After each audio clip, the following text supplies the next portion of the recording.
Welcome to Telangana capital news. ముందుగా ముఖ్యాంశాలు చూద్దాం.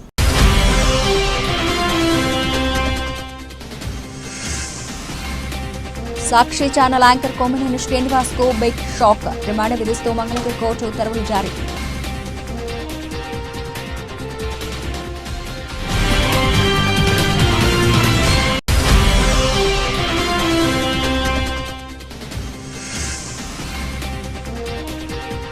రాబోయే కార్పొరేషన్ ఎన్నికల్లో విజయమే లక్ష్యంగా పనిచేయాలి. సెంట్రల్ ఎమ్మెల్యే బోండా ఉమా దిశానిర్దేశం.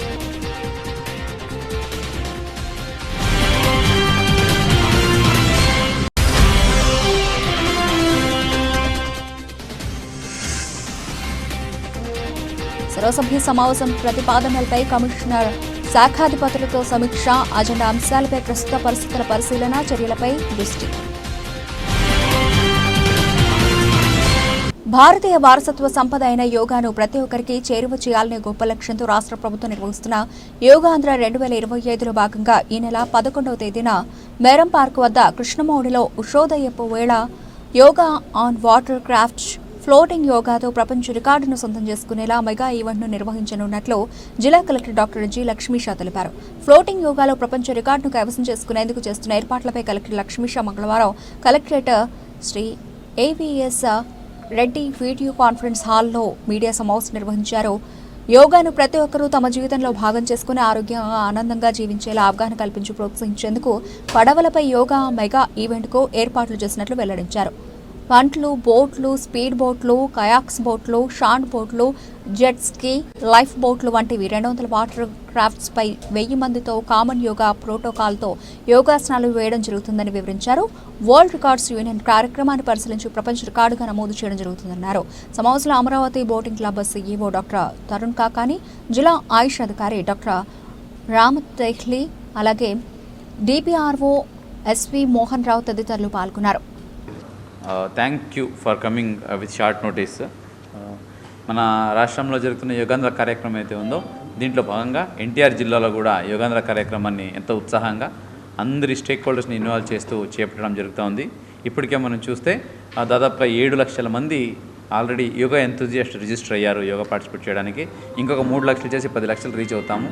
ఇదే కాకుండా ప్రతి గ్రామంలో, ప్రతి వార్డ్స్లో, ప్రతి సచివాలయంలో కూడా యోగాంధ్ర కార్యక్రమంలో యోగా నేర్పించడానికి ట్రైనర్స్ని కూడా దాదాపు 5,000 మందిని ట్రైనర్ని కూడా ట్రైన్ చేసి సర్టిఫికేట్ కూడా ఇవ్వడం జరిగింది ఆయుష్ డిపార్ట్మెంట్ ద్వారా. ఇదే కాకుండా ప్రతిరోజు నిత్య యోగా కార్యక్రమాన్ని ప్రతి గ్రామాల్లో, ప్రతి ఆఫీసెస్లో, ప్రతి పబ్లిక్ ప్లేసెస్లో కూడా చేయడం జరుగుతూ ఉంది. ఎన్టీఆర్ జిల్లాలో బీఆర్టీఎస్ రోడ్లో యోగా స్ట్రీట్గా డిక్లేర్ చేసి అక్కడ ప్రతిరోజు మార్నింగ్ 6 to 7 నిత్య యోగా జరుగుతూ ఉంది. దీంట్లో ప్రాముఖ్యత ఏంటంటే ప్రతిరోజు ఒక్కొక్క సెక్టర్ పీపుల్ని ఇక్కడికి ఇన్వైట్ చేస్తున్నాము. ఒకరోజు మీడియా పీపుల్, ఒకరోజు అడ్వకేట్స్, ఒకరోజు పోలీసు, ఒకరోజు ఉపాధి పథకం వర్కర్సు, ఒకరోజు డ్రైవర్సు, ఒకరోజు కార్మికులు అంటే ఇది శానిటేషన్ వర్కర్స్, ఇట్లాగా వివిధ డిఫరెంట్ వాక్స్ ఆఫ్ పీపుల్ని పిలిపించి అక్కడ యోగా నిర్వహిస్తూ ఉన్నాము. ఈరోజు కూడా మార్నింగ్ చూస్తే ఉపాధి హామీ పథకం వర్కర్స్ వచ్చారు, అలాగే రిటైర్డ్ పోలీస్ ఎంప్లాయీస్ వచ్చారు, ఒకరోజు ఎన్జిఓస్, గవర్నమెంట్ ఎంప్లాయీస్, అలాగే ఒకరోజు గెజెట్ ఆఫీసర్స్, ఇట్లాగా డిఫరెంట్ పీపుల్ తీసుకొచ్చి చేస్తున్నాం. ఇదే కాకుండా జిల్లాలో ఈ పర్యాటక ప్రాంతాల్లో కూడా యోగాని వినూత్నంగా సెలబ్రేట్ చేసి అది కూడా అవేర్నెస్ క్రియేట్ చేస్తున్నాము. ఉదాహరణకి మన గాంధీ హిల్లో ఒకరోజు చేసాము, అలాగే పవిత్ర సంగమంలో ఒకరోజు చేసాము, బరం పార్క్లో ఒకరోజు చేసాము, ఇంకొక రోజు వచ్చే ఐ థింక్ 12వ తారీఖు అనుకుంటాను, 16వ తారీఖు మనము కొండపల్లిలో కూడా అంటే టూరిస్ట్ ప్లేస్లో కూడా చేస్తున్నాము. అలాగే టెంపుల్లో కూడా చేయడం జరిగింది, భవానీ ఘాటు, అలాగే మన దుర్గా టెంపుల్ కూడా చేయడం జరిగింది. ఇట్లాగా అందరినీ ఇన్వాల్వ్ చేస్తూ అన్ని రకాలుగా ఈ యోగా గురించి అవేర్నెస్ క్రియేట్ చేయాలనేది మా ఉద్దేశము. దీంట్లో భాగంగా యోగాంధ్ర ఇటువంటి మంచి కార్యక్రమం ఇచ్చిన చీఫ్ మినిస్టర్ గారికి, అలాగే ఇంటర్నేషనల్ యోగా డే మన కోసం తీసుకొచ్చిన ప్రధానమంత్రి గారికి ఈ సందర్భంగా ధన్యవాదాలు తెలియజేసుకుంటూ ఎన్టీఆర్ జిల్లాలో ఒక వరల్డ్ రికార్డ్ సెట్ చేయబోతున్నాము. వచ్చే 11వ తారీఖు అంటే జూన్ 11 రేపటికి ఒక వరల్డ్ రికార్డ్ సెట్ చేయబోతున్నాము. వరల్డ్ రికార్డ్ యూనియన్ వాళ్ళ ఆధ్వర్యంలో ఈ రికార్డ్ చేయబోతున్నాము. యోగాలో ఒక వరల్డ్ రికార్డ్ ఏంటంటే వాటర్ క్రాఫ్ట్స్ అయితే ఉంటాయో, బోట్స్, కయాక్స్, అలాగే స్పీడ్ బోట్స్, జెట్టీస్, ఇటువంటి వాటర్ క్రాఫ్ట్స్ని మ్యాక్సిమం నెంబర్ ఆఫ్ వాటర్ క్రాఫ్ట్ని పెట్టి దాని మీద yoga protocol, common yoga protocol చేసేది record. Highest number of water craft yoga conducted on water, it's called floating yoga. ఇక్కడ 1000 మంది వరకు పార్టిసిపేట్ చేస్తారు. ఇక్కడ పార్టిసిపేట్ చేసే ఇది ఇది డిజైన్ ఈ టైపు ఇది మన పార్కు ఇది బరం పార్క్ ఏరియా. ఇది ఇక్కడ నుంచి jet skis different types of బోట్స్ని ఈ టైప్ అరేంజ్ చేసి దీని మీద అంతా వరకు యోగా తెలిసిన వాళ్ళు యోగా ప్రాక్టీషనర్స్ వెళ్ళి దాని మీద నిలబడతారు. దాని మీద నిలబడి ఇక్కడ నుంచి ట్రైనర్ ఇక్కడి నుంచి చెప్తూ ఉంటారు. వాళ్ళు అదే యోగా ప్రోటోకాల్ అయితే 45 నిమిషాల ప్రోటోకాల్ ఉందో ఆ ప్రోటోకాల్ వాళ్ళందరూ 45 నిమిషాలు ప్రాక్టీస్ చేస్తారు. ఇది రికార్డ్ ఈవెంట్. ఇది రేపు చేయబోతున్నాము. దీనికి పబ్లిక్ అందరిని ఇన్వైట్ చేస్తున్నాను, అందరిని రిక్వెస్ట్ చేస్తున్నాను. మెయిన్లీ ఇది చేయడం ఉద్దేశం ఏంటంటే టు క్రియేట్ అవేర్నెస్. యోగా మన India tradition. Sakshi channel anchor Kommineni శ్రీనివాస్కు బిగ్ షాక్ తగిలింది. కొమ్మినేనికి రిమాండ్ విధిస్తూ మంగళగిరి కోర్టు ఉత్తర్వులు జారీ చేసింది. కొమ్మినేని పోలీసులు మంగళగిరి కోర్టులో హాజరుపరచగా వాదనలు జరిగాయి. అనంతరం ఆయనకు 14 రోజుల పాటు రిమాండ్ విధించింది కోర్టు. దీంతో కొమ్మినేని శ్రీనివాస్ను గుంటూరు జిల్లా జైలుకు పోలీసులు తరలించనున్నారు. అమరావతి మహిళలు అమరావతి ప్రాంతంపై అసభ్యకరమైన వ్యాఖ్యలతో సాక్షి ఛానల్లో నిర్వహించిన డిబేట్పై రాజధాని ప్రాంతం మహిళలతో రాష్ట్ర వ్యాప్తంగా మహిళలు నిరసన ర్యాలీలు చేపట్టారు. అనేక పోలీస్ స్టేషన్లో ఫిర్యాదులు చేశారు. అందులో భాగంగా తూళ్లూరు పోలీస్ స్టేషన్లో టీడీపీ మహిళా నాయకురాలు కంహౌ పార్టీ శిరీష ఇచ్చిన ఫిర్యాదు మేరకు నిన్న ఉదయం హైదరాబాద్లో కొమ్మినేని శ్రీనివాసరావును ఆయన నివాసంలో అరెస్ట్ చేశారు. అనంతరం గుంటూరుకు తరలించిన పోలీసులు రాత్రి నల్లపాడు పోలీస్ స్టేషన్లో విచారణ జరిపారు. ఆపై ఈ రోజు ఉదయం గుంటూరు జీజీహెచ్లో కొమ్మినేనికి వైద్య పరీక్షలు నిర్వహించిన తర్వాత మంగళగిరి కోర్టులో హాజరుపరిచారు. ఇరు వర్గాల వాదనలు విన్న మంగళగిరి కోర్టు కొమ్మినేని శ్రీనివాస్కు 14 రోజుల పాటు రిమాండ్ విధించింది.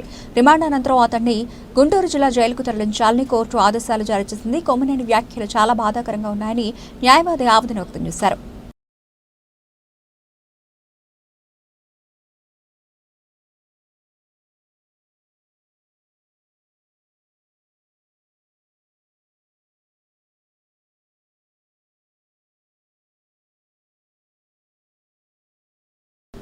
రాబోయే కార్పొరేషన్ ఎన్నికల్లో విజయమే లక్ష్యంగా పనిచేయాలని సెంట్రల్ ఎమ్మెల్యే బోండా ఉమా దిశానిర్దేశం చేశారని 57వ డివిజన్ టీడీపీ నాయకులు ఎరుబోతు రమణారావు అన్నారు. కూటమి ప్రభుత్వ హయాంలో రాష్ట్ర ప్రజలు సంతోషంగా ఉన్నారని అన్నారు. 57వ డివిజన్ను మోడల్ డివిజన్గా తీర్చిదిద్దేందుకు కృషి చేస్తానని ఆయన స్పష్టం చేశారు.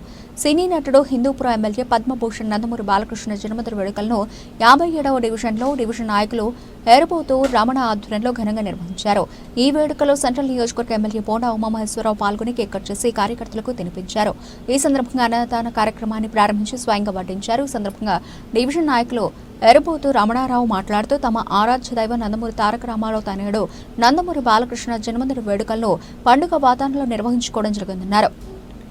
వర్గంలో న్యూ రాయలసీపేట నందు మా దైవం అయినటువంటి నందమూరి తారక రామారావు గారి కుమారుడైనటువంటి నందమూరి బాలకృష్ణ పుట్టినరోజు వేడుకలు, అలానే ఈ డివిజన్లో మరి నూతన కమిటీ అధ్యక్ష కార్యదర్శి, మహిళా committee, BC committee, SC committee అన్ని కమిటీలను మరి పరిచయం చేస్తూ డివిజన్లో ఉన్నటువంటి పార్టీని బలోపేతం చేసే విధంగా రాబోయే మున్సిపల్ ఎన్నికల్లో తెలుగుదేశం పార్టీ జెండా రెపరెపలాడించాలనే ఉద్దేశంతో మా మిత్రులు, మా శ్రేయభిలాషి, మా అన్నగారైనటువంటి బోండా ఉమేశ్వర్ నాయకత్వంలో ఈ రోజున వారిని ఆహ్వానించి ఇక్కడ మా డివిజన్లో ఉన్నటువంటి 250 మంది కార్యకర్తలు, ఓన్లీ కార్యకర్తల వరకే పిలిచాం, అందరినీ పిలవకుండా ఈ రోజున వారి సమక్షంలో మరి కేక్ కట్ చేసి నూతన కమిటీని పరిచయం చేసి వాళ్ళందరినీ కూడా సమకాలంగా గౌరవించాలనే ఉద్దేశంతో వాళ్ళందరినీ కూడా గౌరవించి ఈ రోజున మరి మధ్యాహ్నం అయింది కనుక వారికి కూడా భోజనాలు కూడా ఏర్పాట్లు చేయడం జరిగింది.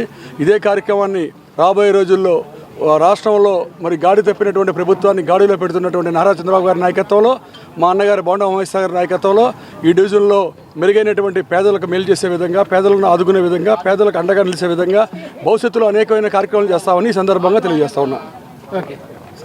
సోదరుల మధ్య పరస్పర వ్యాపార అభివృద్ధి, సమాజంలో సేవా కార్యక్రమాలు చేయాలనే ముఖ్య ఉద్దేశంతో బ్రదర్హుడ్ సంస్థను స్థాపించినట్లు ఆ సంస్థ మేనేజింగ్ కమిటీ సభ్యుడు అబ్దుల్ జమీల్ ఖాద్రీ తెలిపారు.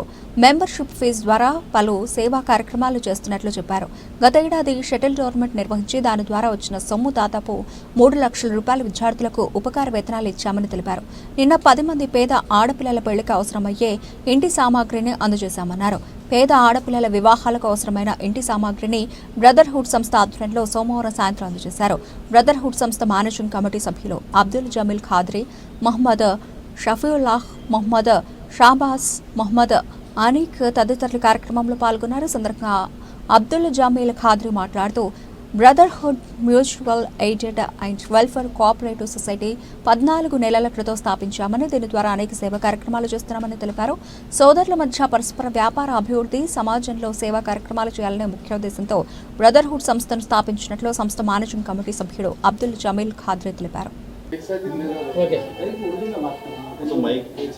నా పేరు అబ్దుల్ జమీల్ ఖాద్రీ. నేను బ్రదర్హుడ్ నందు మేనేజింగ్ కమిటీలో ఒక సభ్యుడిగా ఉన్నాను. Brotherhood mutually aided and welfare cooperative society స్థాపన దాదాపు 14 నెలల క్రితం అనగా లాస్ట్ ఇయర్ మార్చి నెలలో స్థాపించుకున్నాము. దీని ద్వారా మేము అనేక కార్యక్రమాలు చేస్తున్నాము. బ్రదర్హుడ్ యొక్క ముఖ్య ఉద్దేశం సోదరుల మధ్య పరస్పర వ్యాపార అభివృద్ధి మరియు సొసైటీ నందు సేవా కార్యక్రమాలు చేయడం మా ముఖ్య ఉద్దేశం. సేవా కార్యక్రమాలు ఎలా చేస్తాము అంటే, సోదరుల మధ్య పరస్పర వ్యాపార అభివృద్ధి చేసుకున్న తర్వాత వారు దీంట్లో వ్యాపార అభివృద్ధి చేసుకోవడమే కాకుండా దీని ద్వారా ఎన్నో సేవా కార్యక్రమాలు చేసుకునేటకు వాళ్ళు ఇచ్చే మెంబర్షిప్ ఫీజు నుండి మేము సేవా కార్యక్రమాలు చేసే ప్రయత్నం చేస్తాము. అలాగే ఇందులో భాగంగా లాస్ట్ ఇయర్ షటిల్ ఆడి దాని ద్వారా వచ్చిన రుసుమును దర్శగా ఇస్లామీ స్కూల్ నందు స్కాలర్షిప్స్ రూపంలో దాదాపుగా 3 లక్షల వరకు స్కాలర్షిప్స్ పే చేశాము. అలాగే లాస్ట్ ఇయర్ క్రికెట్ మ్యాచ్ కూడా ఆడాము.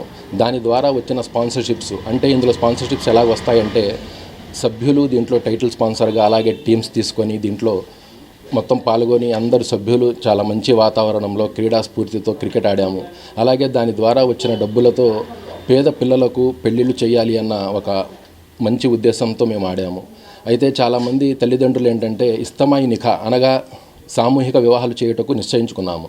కాకపోతే ఈ మధ్య సమాజంలో ఒక ఈగో ఫీలింగ్ ఉంటుంది కదా, దానివల్ల ఏంటంటే చాలామంది పెళ్ళికొడుకులు కానీ పెళ్ళికూతురులు కానీ అలా వచ్చి సామూహిక వివాహాలు చేసుకుంటూ ఒప్పుకోలేదు. సరే, ఇప్పటి వరకు వెయిట్ చేసిన తర్వాత ఇంకా చాలా లేట్ అవుతుందన్న కారణంతో అందరికీ కూడా దాదాపు ఒక 10 జంటల వరకు, అంటే 10 సర్వసభ్య సమావేశం ప్రతినిధులపై శాఖాధిపతులతో సమీక్ష నిర్వహించారు. విజయవాడ నగరపాలక సంస్థ కమిషనర్ ధ్యానచంద్ర మంగళవారం ఉదయం ప్రధాన కార్యాలయంలో గల కమాండ్ కంట్రోల్ రూమ్లో రానున్న సాధారణ సర్వసభ్య సమావేశంలో గల అజెండా విషయాలపై శాఖాధిపతులతో చర్చించారు. విజయవాడ నగరాభివృద్ధికి ప్రజాప్రతినిధులు పొందుపరిచిన సాధారణ సర్వసభ్య సమావేశపు అజెండాల అంశాలు క్షుణ్ణంగా పరిశీలించి వాటిపై ప్రస్తుతం ఉన్న స్థితిగతులు, తీసుకోవాల్సిన చర్యలు పూర్తి స్థాయిలో తెలుసుకోవాలని అన్నారు. జోన్ వారీ అభివృద్ధి పనులు, ప్రజలకు అందించాల్సిన మౌలిక సదుపాయాలు అందించే కౌన్సిల్ అజెండా ప్రతిపాదనలు సహకరించాలని అన్నారు.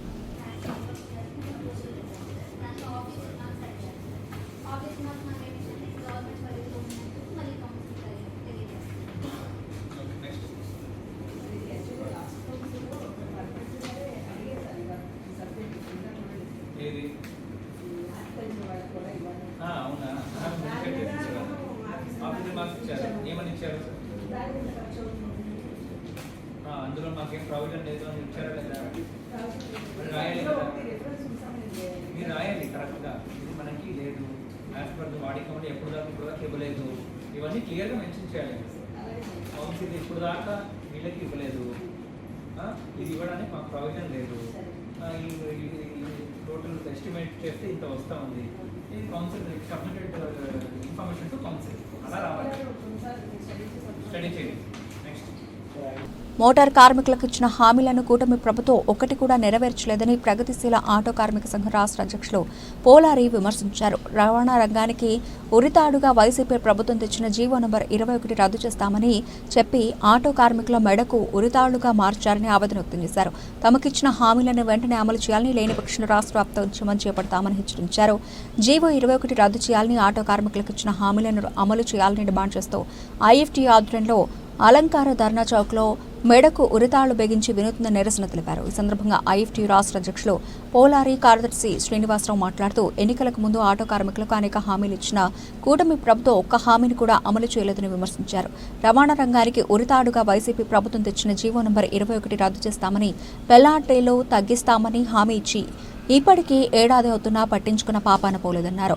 ఆటో, క్యాబ్, లారీ, ట్రక్, ఇతర వాహనాల డ్రైవర్లు అందరికీ ప్రతి సంవత్సరం 15,000 ఆర్థిక సహాయం చేస్తామని, పెట్రోల్, డీజిల్, వంట గ్యాస్ ధరలను తగ్గిస్తామని ఇచ్చిన హామీలను నిలబెట్టుకోలేదన్నారు. కూటమి ప్రభుత్వం అధికారంలోకి వచ్చిన వెంటనే సమస్యలు పరిష్కరిస్తామని ఇచ్చిన హామీని నిలబెట్టుకోవాలన్నారు. నా పేరు డి శ్రీనివాసరావు, ప్రగతిశీల auto and motor workers union రాష్ట్ర ప్రధాన కార్యదర్శిని. ఎన్నికల ముందు కూటమిగా ఏర్పడినటువంటి 3 పార్టీలు యావత్తు ప్రధానికి అనేక హామీలు ఇచ్చున్నాయి. ఆటో అండ్ మోటార్ కార్మికులకి హామీలు కూడా ఇచ్చున్నారు. ప్రధానంగా అధికారంలోకి వస్తే ఆటాడు మోటార్ కార్మికులకు సంబంధించి సంక్షేమ బోర్డు ఏర్పాటు చేస్తాం. సంక్షేమ బోర్డు ద్వారా రవాణా రంగ కార్మికులకు సంబంధించిన కుటుంబాలకు వసతులు కల్పిస్తామని చెప్పి హామీ ఇచ్చారు. ఆటో నుంచి లారీ తోలుకునే ప్రతి డ్రైవర్కి 15,000 రూపాయలు ఇస్తామని చెప్పారు. అదేవిధంగా ఏదైతే గత ప్రభుత్వం తీసుకొచ్చిందో 21 జీవో, భారీ పెనాల్టీలు ఫీజులతో కూడుకున్నటువంటి 21 జీవోని ఆటో మోటార్ కార్మికులకి ఉరితాడుకున్నటువంటి 21 జీవో రద్దు చేస్తామని చెప్పి హామీ ఇచ్చారు. ఏ ఒక్క హామీ కూడా అమలు చేసే పరిస్థితి లేదు. పెట్రోల్ డీజిల్ గ్యాస్ ధరలు కూడా తగ్గిస్తూ ఉన్నారు. కొత్తగా వాహనం కొనుక్కుంటే 4 లక్షల రూపాయలు 5% వడ్డీతోటి ఇస్తామని చెప్పి హామీ ఇచ్చారు. సంవత్సరం అవుతున్నా కానీ ఒక హామీ అమలు చేసే పరిస్థితి లేదు.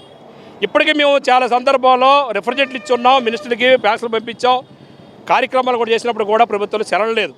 రేపు ఆగస్టు 15 నుంచి మహిళలకు ఫ్రీ బస్ ఇస్తామని చెప్పని అంటున్నారు. మేము ఏదైతే సూపర్ 6లో మాట్లాడామో అది హామీ అమలు చేస్తామని చెప్పన్నారు. మరి మీరు ఇచ్చిందే ఎన్నికల మేనిఫెస్టోలో పెట్టారు. మేము నమ్మాం, గుడ్డిగా నమ్మి మీకు ఓట్లు వేసాం. చంద్రబాబు నాయుడు మారాడు, బుద్ధి మారుతుందిలే, మాకు మంచి చేస్తారని చెప్పి ఓట్లు వేసినందుకు మాకు సరైన బుద్ధి చెప్పావు. నువ్వైతే మారలా, నువ్వు మారు కూడా, నీ బుద్ధి కూడా మారదు. నీ వంకర బుద్ధి నీది. ప్రజలు నీకు దగ్గర ఉన్నాయి, నీకు బుద్ధి చెప్పే రోజులు దగ్గర ఉన్నాయి, ఎన్ని రోజులు లేవు. ఇప్పటికైనా కానీ ఆటో మోటార్ కార్మికులకి ఇచ్చినటువంటి హామీలు అమలు చేయమని చెప్పి. నా పేరు కె పోలారి, IFTU రాష్ట్ర ప్రధాన కార్యదర్శి, మోటార్ వర్కర్స్ ఫెడరేషన్ రాష్ట్ర అధ్యక్షుడిని. ఏదైతే తెలుగుదేశం జనసేన పార్టీలు ఉన్నాయో ఎన్నికలకు ముందు రాష్ట్ర ప్రజలకు అనేక హామీలు ఇచ్చారు. అందులో భాగంగా మా ఆటో మోటార్ కార్మికులు కూడా కొన్ని హామీలు ఇచ్చారు. హామీలు ఇవ్వడమే కాదు, వారు ఎన్నికల మేనిఫెస్టోలో ప్రచురించారు, కరపత్రాలు పంచారు. మాకు సంక్షేమ బోర్డు ఏర్పాటు చేస్తూ ఉన్నారు.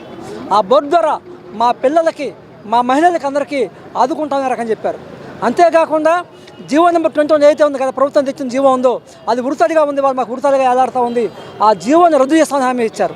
అంతేకాకుండా మాకు ఏదైతే వాళ్ళ భారంగా ఉందో ఆ భారాలు తగ్గించే విధంగా పెట్రోల్ డీజిల్ ధర తగ్గిస్తాం రకంగా హామీ ఇచ్చారు. ఇంకా తక్కువ వడ్డీకి 5 రూపాయల వడ్డీ శాతం వడ్డీకి మాకు 4 లక్షల రుణాలు ఇస్తూ ఉన్నారు. ఇలా అనేక హామీలు ఇచ్చి ఇవాళ సంవత్సరం అయింది, ఏ ఒక్క హామీ అమలు చేయాలి. అడిగాం, అనేకసార్లు వాళ్ళు కలిసాం, మంత్రులు కలిసాం, విజ్ఞప్తులు చేస్తాం, మరి అయినా సరే ఏ ఒక్క హామీని అమలు చేయాలి. ఇవాళ సంవత్సరం అవుతూ ఉంది, మా హామీని అమలు చేయకపోగా ఇవాళ ఫ్రీ బస్ అమలు చేస్తూ ఉంటున్నారు. ఫ్రీ బస్సుకి వ్యతిరేకం కాదు, అది మహిళలకు ఉపయోగం. కానీ అదే సందర్భంలో ఫ్రీ బస్ వస్తే ఆటో కార్మికుల బ్రతుకు ప్రస్తుతాధికంగా మారుతుంది. వాళ్ళు ఉరితాలకు ఆధారుతూ ఉన్నారు. రేపు నిజంగా ఉరి వేసుకోవాల్సిన పరిస్థితి ఏర్పడుతూ ఉంది.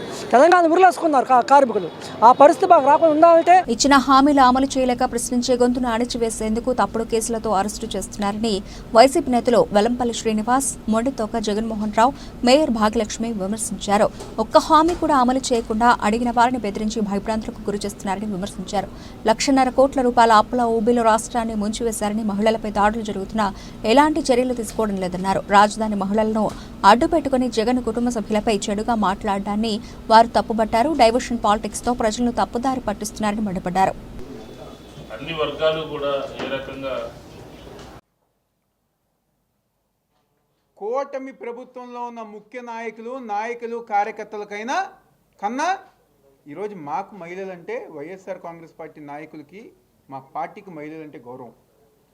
దానికి అనుగుణంగానే గత 5 సంవత్సరాలు ఏ సంక్షేమ పథకం చేసినా, ఏ మంచి కార్యక్రమం చేసినా మహిళల పేరుతోనే జగన్మోహన్ రెడ్డి గారు చేశారు. కానీ ఇంకా వేరే వాళ్ళ పేరుతో చేయలే. మీరు ఒక్కసారి చూసుకోండి, ఒక ఆంధ్రప్రదేశ్ చరిత్రలో ఏ ముఖ్యమంత్రి అయినా మహిళల పేరుతో ఈ గతంలో జగన్మోహన్ రెడ్డి గారు చేసిన సంక్షేమ పథకాలు ఇంకా ఏ ముఖ్యమంత్రి అయినా చేశారో లేదా అని చెప్పని ఒక్కసారి ఆంధ్రప్రదేశ్ చరిత్రలో ఏ ముఖ్యమంత్రి చేశారో లేదు మీరు కనుక్కోండి. 14 సంవత్సరాలు ముఖ్యమంత్రి చేసిన చంద్రబాబు నాయుడు ఏ రోజు చేయలా, తెలుగుదేశం పార్టీ ఏ రోజు చేయలా. కానీ జగన్మోహన్ రెడ్డి గారు మహిళలంటే గౌరవంతో, ప్రేమతో ఈరోజు ప్రతి సంక్షేమ పథకం గారా ఈరోజు మహిళల పేరు మీద చేశారు. అదేవిధంగా ఈ యొక్క అమరావతి ప్రాంతంలో, అమరావతి చుట్టుపక్కల ఉన్న గుంటూరు, విజయవాడ, అమరావతి ప్రాంతంలో మహిళలకి సొంత ఇంటి కళ నెరవేర్చాలని చెప్పని దాదాపుగా 50,000 మందికి ఇళ్ల స్థలాలు ఇచ్చిన గొప్ప నాయకుడు జగన్మోహన్ రెడ్డి గారు. ఏ ఒక్క కార్యక్రమం ఈరోజు కూటమి ప్రభుత్వం, చంద్రబాబు నాయుడు అయినా, పవన్ కళ్యాణ్ అయినా, బీజేపీ అయినా, ఆ నాయకులకు సంబంధించి ఎవరైనా ఒక్క కార్యక్రమం అయినా. అందరికీ నమస్కారం. గత 2 రోజుల నుంచి ఆంధ్ర రాష్ట్రంలో ఏ విధంగా పరిపాలన జరుగుతుందో మనందరం కూడా ఒకసారి గమనించాల్సిన అవసరం ఉంది. పత్రికా స్వేచ్ఛని అపహరించే విధంగా, ఏ ఒక్కరూ కూడా ఏదైతే రాష్ట్ర ప్రభుత్వం చేస్తున్న తప్పిదాలు కావచ్చు, అదేవిధంగా రాష్ట్ర ప్రభుత్వం అమలు చేయని పథకాలని ఎత్తు చూపెట్టినా కానివ్వండి, ఈ రాష్ట్ర ప్రభుత్వం చేసే అరాచకాలు చూపెట్టినా కానివ్వండి, ఆ మీడియా సంస్థల్ని ఏ విధంగా బ్యాన్ చేస్తున్నారో మనందరికీ కూడా తెలిసిన విషయమే. ఈ కూటమి ప్రభుత్వం ఏర్పడిన కాడి నుంచి కూడా సాక్షి టీవీ కావచ్చు, అదేవిధంగా మిగతా కొన్ని ఛానల్స్ ఏదైతే TV9 కావచ్చు, NTV కావచ్చు, 10 టీవీ కావచ్చు, కొన్ని ఇంకా ఏదైతే ఈ రాష్ట్ర ప్రభుత్వాన్ని ఉన్నది ఉన్నట్టుగా చూపెడితే వాళ్ళని బ్యాన్ చేసి బెదిరించే విధంగా కూటమి ప్రభుత్వం పరిపాలన జరుగుతుంది. ఎందుకంటే ఇచ్చిన హామీలు ఏదో అమలు చేసిన పరిస్థితి లేదు, ఇచ్చిన హామీలు ఏది కూడా ముందుకు తీసుకెళ్లే పరిస్థితి లేదు, అభివృద్ధి అనేది కనీసం కనపడే పరిస్థితే లేదు, అభివృద్ధి అనేది చేసే పనే లేదు. ఈ రాష్ట్రం చూసుకుంటే కనుక అప్పులుబులో మునిగిపోతుంది. దాదాపు 1,50,000 కోట్ల పైన అప్పు చేసినా కానీ ఏ ఒక్క సంక్షేమ పథకాన్ని అమలు చేయకుండా ఉన్నందుకు ఈరోజు ప్రశ్నించే ప్రతి గొంతును కూడా నొక్కేయాలని చెప్పని, ప్రజల యొక్క గొంతుని వినపడకుండా ఉండే విధంగా 3 రోజుల క్రితం తీసుకున్నటువంటి చంద్రబాబు ప్రభుత్వం సంవత్సర కాలంలో ఏ రకంగా ఆంధ్ర రాష్ట్ర ప్రజలకి వెన్నుపోటు పొడిచిందో, ఒక కార్యక్రమాన్ని పిలిపిస్తే ఆంధ్రప్రదేశ్లో ఉన్నటువంటి ప్రజలందరూ ఏ రకంగా ఆ కార్యక్రమంలో పాల్గొన్నారో, ఏ రకంగా సక్సెస్ అయిందో, అన్ని వర్గాలు కూడా ఏ రకంగా ఆ కార్యక్రమంలో భాగస్వాములు అయ్యారో మనం చూసాం. దీన్ని ఎలాగైనా సరే డైవర్ట్ చేయాలి, దీన్ని ఏ రకంగా సరే వైఎస్ఆర్ కాంగ్రెస్ పార్టీ శ్రేణుల్ని దూరంగా పెట్టాలి అనే ఒక ఉద్దేశంతో ఈరోజు చంద్రబాబు నాయుడు గారి ప్రభుత్వం వ్యవహరిస్తున్నటువంటి తీరు ఆంధ్ర రాష్ట్ర ప్రజలే కాదు, యావత్ భారతదేశం అంతా కూడా చూస్తూ ఉంది. ప్రభుత్వం అధికారంలోకి వచ్చినప్పుడు ఎన్నికలకు సంబంధించినటువంటి ఎన్నికల మేనిఫెస్టోని, ఎన్నికల ముందు ఇచ్చినటువంటి మాటల్ని అమలు చేయవలసింది పోయి పూర్తిగా దౌర్జన్యపూరితంగా, అరాచకంగా, అన్యాయంగా చట్టాన్ని చేతిలో తీసుకుని వ్యవహరిస్తున్నటువంటి తీరు సంవత్సర కాలంలో చూసాం మనం.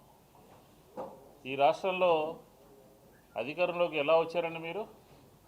జగన్మోహన్ రెడ్డి గారి కన్నా ఎక్కువ చేస్తామని మా ఎన్నికల మేనిఫెస్టో ఇది అని చెప్పని వచ్చారు. కానీ ఆంధ్రప్రదేశ్లో జరుగుతుంది ఏంటి? మీరు చెప్పింది ఏంటి? ఈరోజు జరుగుతుంది ఏంటి? పూర్తిగా రెడ్ బుక్ రాజ్యాంగం నడుస్తుంది. ఎవరైనా సరే ఎవరైనా బాగున్నారా ఆంధ్రప్రదేశ్ ప్రజల్లో? అత్యధికంగా మోసం చేసింది ఈ కూటమి ప్రభుత్వం ఎవరిని అంటే మహిళల్నే మోసం చేసింది. ఇందాక అవినాష్ చెప్పిన. అందరికీ నమస్కారం. ఈవేళ ఎన్టీఆర్ జిల్లా వైఎస్ఆర్ కాంగ్రెస్ పార్టీ తరఫున నిన్న జరిగిన సంఘటనల మీద ఈ ప్రెస్ మీట్ పెట్టడం జరిగింది. నేపథ్యం కనుక చూస్తే ఈ నేపథ్యం ఒక ఫ్రీలాన్స్ జర్నలిస్టు మాట్లాడిన దాన్ని, ఆయన వ్యక్తిగత అభిప్రాయాన్ని ఆ మోడరేటర్కి అన్వయించి ఏదైతే మాట్లాడకూడదో మనమందరం ముక్తకంఠంతో ఖండించాల్సిన మాటని అతను మాట్లాడినప్పుడు మీరు ఇలా మాట్లాడడం కరెక్ట్ కాదని చెప్పిన మోడరేటర్ మీద కేసులు బనాయించారు. విచిత్రంగా మీరు మాట్లాడేది తప్పు, అట్లా మాట్లాడకూడదు, ప్రజల మనోభావాలు దెబ్బతింటాయని చెప్పిన మోడరేటర్ మీద 50 సంవత్సరాల అనుభవం ఉన్నటువంటి జర్నలిస్ట్ మీద పెట్టినటువంటి కేసు చాలా ఆశ్చర్యంగా ఉంది. ఇది ఖండించిన వ్యక్తి మీద. అసలు జర్నలిస్టు మాట్లాడిందే మనం భరించలేకపోతే దాన్ని అన్వయించిన తీరు, మొత్తం రాజధాని ప్రాంత మహిళలందరినీ అన్వయించిన తీరు, మొత్తం మన ప్రాంత మహిళలందరినీ ఎవరు అవమానించారు? ఒక జర్నలిస్టు మాట్లాడిందే. సాక్షి మీడియాలో పనిచేసే యాంకర్గా పనిచేస్తున్నటువంటి కొమ్మినేని శ్రీనివాసరావు మీద కేసు పెట్టడం రాష్ట్ర ప్రభుత్వం, అలానే ఆయన్ని అత్యంత దారుణంగా హైదరాబాద్లో ఇంటి దగ్గర ఉంటే ఏదో టెర్రరిస్టులని అరెస్ట్ చేసినట్టుగా అరెస్ట్ చేయటం, ఇమ్మీడియట్గా రాత్రికి రాత్రి గుంటూరు తరలించడం అనేది చూసాం. నిజంగా ఇది ఒక ప్రజాస్వామ్యంలో చీకటి రోజు. ఎందుకంటే ప్రజాస్వామ్యం 140 కోట్లతోని ఈ దేశంలో పరిఢవిల్లుతుందంటే ప్రపంచంలోనే గొప్పగా కీర్తించబడే ప్రజాస్వామ్య వ్యవస్థ ఏదైనా ఉంది అంటే భారతదేశ ప్రజాస్వామ్య వ్యవస్థే. మరింతటి అద్భుతమైన ప్రజాస్వామ్య వ్యవస్థకి మూల పట్టు కేవలం పత్రిక మాత్రమే. పత్రికా స్వేచ్ఛ ఈ దేశంలో ఉండబట్టే ప్రజాస్వామ్యం ఈ విధంగా మరి మనగలుగుతూ ఉంది. మరి ఇట్లాంటి ప్రజాస్వామ్యంలో ఇవాళ పత్రికా స్వేచ్ఛ అంటే ఒక డిబేట్ పెట్టుకునే స్వేచ్ఛ మరి పాత్రికేయ మిత్రులకు ఉంది. దాంట్లో ఎనలిస్టులు వస్తారు, మేధావులు వస్తారు. హిందూపుర ఎమ్మెల్యే బాలకృష్ణ జన్మదిన వేడుకలు ఎన్టీఆర్ సర్కిల్లో ఘనంగా నిర్వహించారు. ఈ కార్యక్రమానికి ముఖ్య అతిథిగా టీడీపీ రాష్ట్ర యువ నాయకులు మురా దిలేష్ ముఖ్య అతిథిగా విచ్చేసి కేక్ కట్ చేసి బాలయ్య బాబు 100 వసంతాలు జీవించాలని, భవిష్యత్తులో ఉన్నత శిఖరాలు అధిరోహించాలని, ప్రేక్షకులను మరింతగా అలరించాలని సందర్భంగా ఆయన ఆకాంక్షించారు. పేరు మురా దిలేష్. ఈరోజు బాలయ్య బాబు పుట్టినరోజు ఎంతో ప్రత్యేకం. ఎందుకంటే ఆయనకి పద్మభూషణ్ వచ్చిన తర్వాత జరుపుకునే మొదటి పుట్టినరోజు ఇది. ఆయన గురించి మనం చెప్పుకోవాలంటే ఈరోజు అఖండ నుంచి డాకు మహారాజ్ వరకు ఎన్నో భారీ విజయాలతో ఆయన ఇండస్ట్రీలో నెంబర్ 1 హీరోగా ఉన్నాడు. అంతేకాదు ఇప్పుడు అఖండ 2తో పాన్ ఇండియా స్టార్కి ఆయన హిట్తో భారీ హిట్తో రీచ్ అవ్వబోతున్నాడు. ఇంకా ముఖ్యంగా మనం చెప్పుకోవాలంటే 50 సంవత్సరాల హీరోగా నెంబర్ 1 హీరోగా ఉంది మన టాలీవుడ్లోనే కాదు భారతదేశం మొత్తం మీద ఉంది ఆయన ఒకళ్ళే. అంతేకాదు మనం చూసుకుంటే రాజకీయ రంగంలో కూడా ఈరోజు హిందూపూర్లో వరుసగా 3 విజయాలతో హ్యాట్రిక్ ఎమ్మెల్యేగా మన అసెంబ్లీకి రావడం జరిగింది. ఆయన హ్యాట్రిక్ హీరోనే కాదు హ్యాట్రిక్ ఎమ్మెల్యే కూడా. అలాగే మనం చెప్పుకోవాల్సి వస్తే బసవతారకం క్యాన్సర్ హాస్పిటల్ అనే ఒక క్యాన్సర్ హాస్పిటల్తో ఆయన చేసే సేవ మనం గుర్తుపెట్టుకోవాల్సింది. ఎందుకంటే ఎన్నో లక్షల మందికి ఈరోజు క్యాన్సర్ నుంచి ఆయన ఫ్రీగా సర్వీస్ చేస్తూ ఎంతోమందికి ఇళ్లలో ఆయన సంతోషం నింపడం జరిగింది. దానికి ఆయన రూపాయి కూడా తీసుకోకుండా ఆ క్యాన్సర్ హాస్పిటల్తో ఇండియాలోనే బెస్ట్ హాస్పిటల్గా ఈరోజు ఉండటం జరిగింది. అలాగే మనం ఈరోజు చూసుకుంటే ఆయన ఇలాంటి పుట్టినరోజులు ఎన్నో జరుపుకుంటూ ఆరోగ్యంగా ఐశ్వర్యంగా ఇలానే ఇండస్ట్రీలో ఇంకా నెంబర్ 1 హీరోగా ఉంటూ ఇలాంటి పుట్టినరోజు జరుపుకోవాలని మనస్ఫూర్తిగా కోరుకుంటున్నాను. జై బాలయ్య, జోహార్ ఎన్టీఆర్. అలాగే ఇంకో విషయం ఏంటంటే ఈరోజు మనం చూసుకుంటే మన రాజకీయాల్లో మన పార్టీ వచ్చాక కూడా మన అమరావతి మహిళల మీద వాళ్ళు ఇంకా సాక్షిలో పిచ్చి రాతలు రాస్తూనే ఉన్నాడు. పార్టీ వచ్చాక కూడా వాళ్ళ బుద్ధి మారలేదు. వాళ్ళంత ఓటమి చూసాక కూడా వాళ్ళు మారకుండా ఇంకా మహిళల మీద ఇలాంటి రాతలు రాస్తే మర్యాదగా ఉండదు. ఇంకోసారి ఇలాంటిది మళ్ళీ జరిగితే కనుక ఈ క్రమశిక్షణతో ఉన్న మేము కార్యకర్తలు ఇన్నాళ్ళు క్రమశిక్షణతో ఉండి ఇంకా ఊడుకునేది లేదు. బాలయ్య బాబు అభిమానులే కానీ కార్యకర్తలే కానీ ఈసారి సమాధానం మేము చెప్తాం, గట్టిగా సమాధానం చెప్తాం. ఇంకోసారి మహిళల మీద ఇంకొకసారి ఇంకొక పిచ్చి రాత రాస్తే దానికి సమాధానం చాలా ధాటిగా చెప్తామని ఈ సందర్భంగా నేను తెలియజేస్తున్నాం. ఈరోజు మేము కేంద్రాన్ని ఒక రిక్వెస్ట్ కోరుకుంటున్నాము. మన ఎన్టీ రామారావు గారికి భారతరత్న అవార్డు ఇవ్వాలని మేము ఎదురు చూస్తున్నాము. అది ఈ సందర్భంగా మేము కోరుకుంటున్నాము. అది జరిగితే ఎంతో ఆనందం. ముగించే ముందు హెడ్లైన్స్ మరోసారి.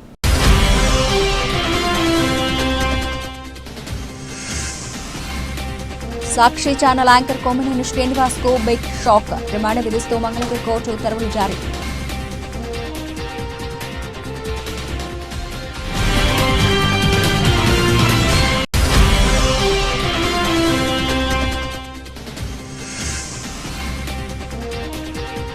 రాబోయే కార్పొరేషన్ ఎన్నికల్లో విజయమే లక్ష్యంగా పనిచేయాలి. సెంట్రల్ ఎమ్మెల్యే బోండా ఉమా దిశానిర్దేశం.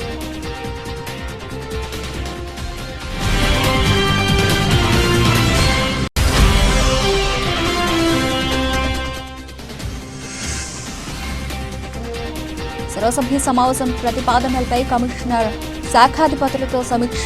అజెండా అంశాలపై ప్రస్తుత పరిస్థితుల పరిశీలన, చర్యలపై దృష్టి.